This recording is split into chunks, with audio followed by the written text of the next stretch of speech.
Fire lead come again. She's my church. Muyambo legend this name. Milan. When it's okay. Kungonge Milani. Big up Milan. Just connect me ne fuji on. Now me sa. Wakati spy touch fuji yato uya. Funny get agwe jonge chini ya kirikiri. Aisha siva kuti nini no challenge. Bembo fuga kuti nilita topera. Kunyadara so kenini chiuya. Nakatira chipomba mazado chema. Nikati Milani ramba usita kuti nini ndo makarira. Sirina ya tikoma nini ndo mashaurira. Aisha siva spy touch daga ipisa. Manche baso ndiona inda kupisa. Aisha siva kuti nini ndo makarira. Apa fuji nini chiwakwatisa. Aisha siva spy touch anopisa. Kunyango fuji kumangoma anomisa.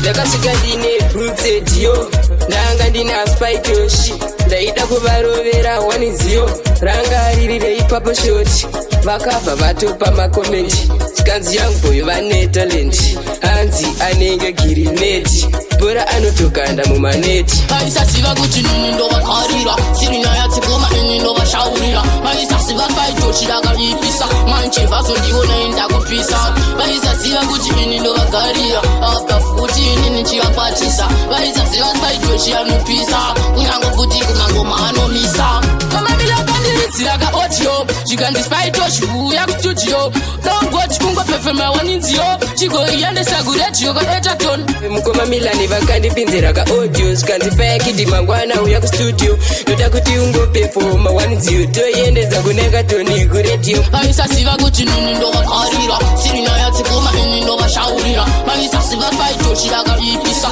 manche vazondiona indakupisa vaisasiva kuti ini ndo vagarira apa futi nini chivakwatisa vaisasiva faitoshi anopisa kunyango futi kumangoma anomisa vaisasiva kuti nini ndo vakarira sirina yatsikoma ini ndo vashaurira vaisasiva faitoshi rakaipisa manche vazondiona indakupisa vaisasiva kuti ini ndo vagarira apa futi nini chivakwatisa vaisasiva faitoshi anopisa kunyango futi kumangoma anomisa vaisasiva kuti nini ndo vakarira sirina yatsikoma ini ndo vashaurira vaisasiva faitoshi rakaipisa manche vazondiona indakupisa vaisasiva kuti ini ndo vagarira apa futi nini chivakwatisa vaisasiva faitoshi anopisa kunyango futi kumangoma anomisa